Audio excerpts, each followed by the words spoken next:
Paix à tous. Combien de fois n'entendons-nous pas « Ayez simplement foi, tout ira bien ». Qu'est-ce que cette foi? Que disent-ils? Le dictionnaire définit la foi comme la reconnaissance d'un fait ou d'une vérité au-delà de la sphère d'observation sensible. En d'autres termes, vous faites confiance à des choses que vous ne pouvez pas voir et croyez qu'elles existent.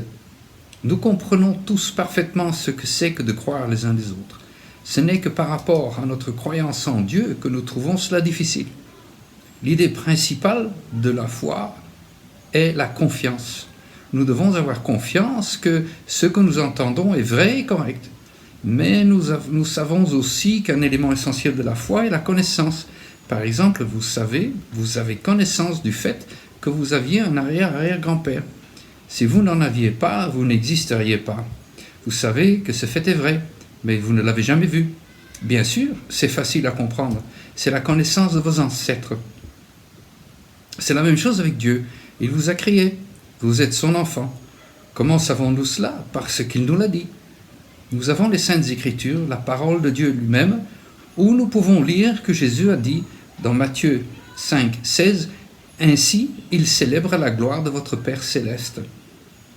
L'apôtre Paul salue les chrétiens romains en leur disant « La paix vous soit donnée de la part de Dieu, notre Père ». Les Romains 1, 7. Dans 2 Corinthiens 6, 18, Dieu lui-même dit « Je serai pour vous un père et vous serez pour moi les fils et les filles ». Bien sûr, le fait que nous puissions avoir foi, croire ou avoir confiance que Dieu est notre Père implique que nous ayons lu la Bible où cela est écrit. Vous rappelez-vous que j'ai dit que la connaissance était essentielle à la foi? Pour avoir foi, nous devons avoir la connaissance du contenu des Écritures. Nous pouvons lire dans Romains 10, 17, « Avoir foi vient de ce qu'on entend, et de ce qu'on entend vient de la parole de Dieu ». Comment pouvons-nous entendre la parole de Dieu? En assistant aux services religieux où elle est prêchée, et principalement en lisant votre Bible tous les jours.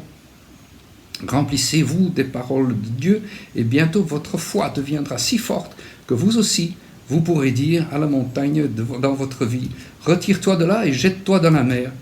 Marc 11, 23. Et ce sera fait. Merci pour votre attention.